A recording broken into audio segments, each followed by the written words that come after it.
Today on The Soul of Black Maternal Health, maternal sepsis is not just an infection. It's a life-threatening escalation of the body's response to infection that can progress rapidly if not recognized early. Did you know that infections, including sepsis, are responsible for approximately 12 to 14% of pregnancy-related deaths in the United States? And the majority of these cases are considered preventable with timely care and early intervention. In communities across the country, including places like Spokane, Washington, maternal health reviews continue to show that delayed recognition of symptoms is a key factor in preventable maternal complications and death.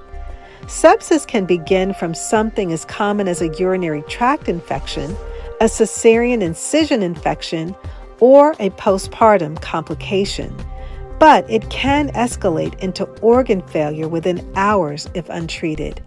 Today, we explore how to recognize the early warning signs, why rapid response is critical, and how we can protect Black mothers and families through awareness, advocacy, and action as we speak, observe, understand, and lead the way towards safer maternal health outcomes. Welcome to a special podcast series created in honor of Black Maternal Health Week, hosted by the Shades of Motherhood Network. I'm Dr. Akesia McMillan, integrative women's health expert. This week and this series exists to center the voices, leadership, and lived experiences of Black mothers while advancing community-led solutions that promote healing, trust, and collaboration. Across the United States, Black women continue to face significant disparities in maternal health outcomes. And while these disparities are real and urgent, so too is the strength within our communities where we hold powerful traditions of resilience, advocacy, and collective care. Across the United States, Black women continue to face disproportionately high rates of pregnancy-related complications and death. One of the leading contributors to those outcomes is maternal infection and sepsis. According to the CDC, pregnancy mortality surveillance system, infections including sepsis account for approximately 12 to 14% of pregnancy-related deaths in the U.S. Often these deaths occur not because sepsis couldn't be treated, but because warning signs weren't recognized early enough or care was delayed. Here in Washington State, including communities like Spokane, maternal mortality review data shows that a significant majority of pregnancy-related deaths are considered preventable.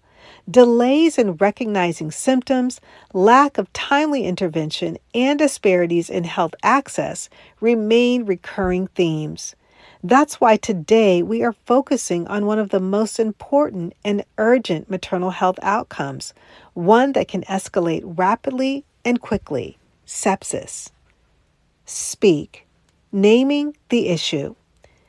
Today, as we're speaking about maternal sepsis, this is a life-threatening condition that results from the body's extreme response to an infection. When the body detects an infection, the immune system fights back. But sometimes that reaction becomes uncontrolled, causing inflammation that can damage tissues and organs throughout the body. That dangerous response affecting the heart, lungs, kidneys, and blood vessels is what we call sepsis. Why talk about sepsis in pregnancy? Because sepsis doesn't only happen in the ICU. It can begin with a simple infection, a urinary tract infection, a wound infection after a cesarean birth, or even a small postpartum fever. And if left unrecognized or untreated, it can escalate quickly. The CDC reports that sepsis and infections contribute to roughly 12 to 14% of pregnancy-related deaths in the U.S. That's nearly 1 in 8. And the majority of those deaths are deemed preventable when recognized early and managed properly. National data reveals disparities too. Black women face higher rates of pregnancy-related complications, including infections, than women of other racial and ethnic groups, a reflection of both systemic barriers and gaps in early detection. Here's the other side. Sepsis is often undetectable. Early symptoms can mimic less serious conditions, especially in pregnancy when many bodily changes are normal. That's why education for women, families, and healthcare providers is so critical. Let's break this down into something practical so every listener feels informed and empowered to act. The second part of our framework is observe, recognizing the signs and carefully listening to your body and noticing when something doesn't feel right. Symptoms of maternal infection or sepsis may include a fever, a temperature above 100.4 degrees Fahrenheit, chills or shivering, rapid heartbeat, rapid breathing or shortness of breath, severe pain or discomfort, confusion, disorientation, or feeling off, intense fatigue, foul-smelling vaginal discharge, or unusual bleeding. One thing to know is that sepsis can develop during pregnancy, during labor, or postpartum, even up to 6 weeks after childbirth. Here's why early observation matters. According to the state maternal mortality review teams, including Washington, delays in recognizing warning signs are often contributing factors to severe complications and deaths. That means when a fever or severe pain is dismissed as normal, precious time may be lost. So let's talk about what healthy versus concerning might look like. A mild headache or fatigue might be normal, especially in late pregnancy.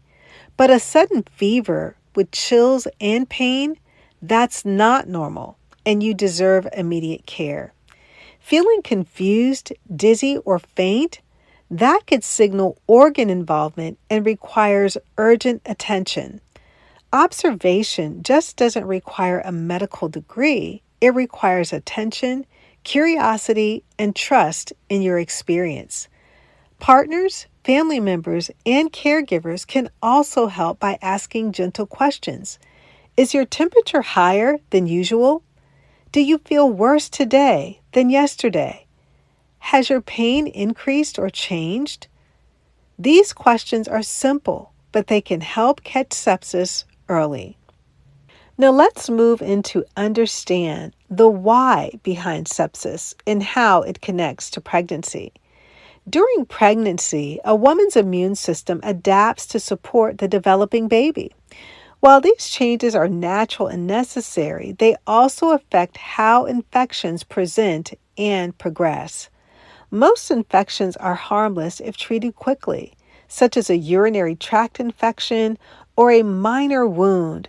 But if the bacteria enters the bloodstream, the body can shift into a septic response.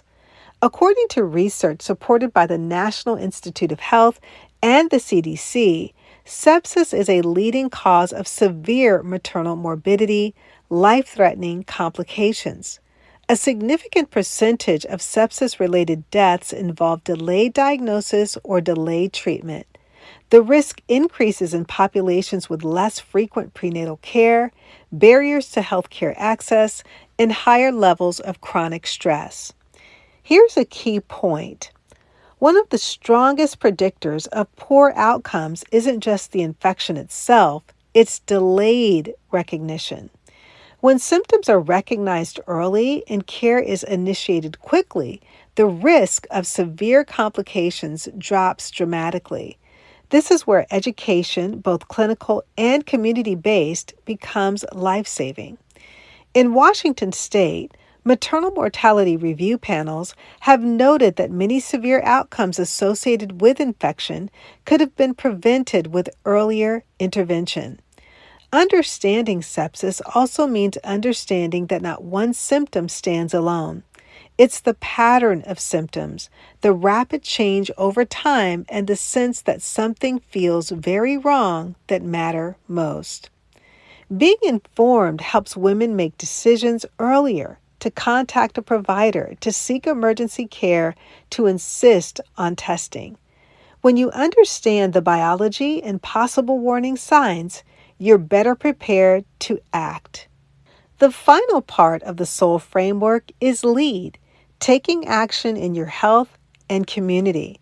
This means you're using your knowledge and experience to protect not only yourself, but others.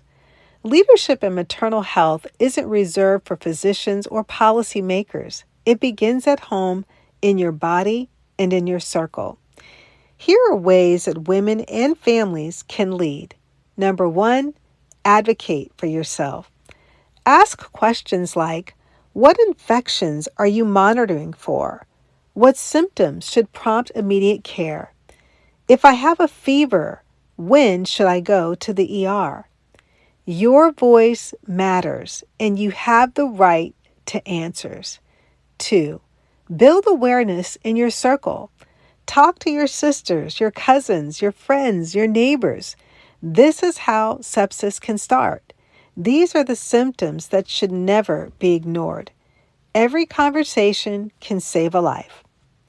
3, connect with community organizations. Groups like the Shades of Motherhood Network provide culturally grounded education, support circles, and community resources that help bridge gaps in awareness and access. 4th and finally, push for system change.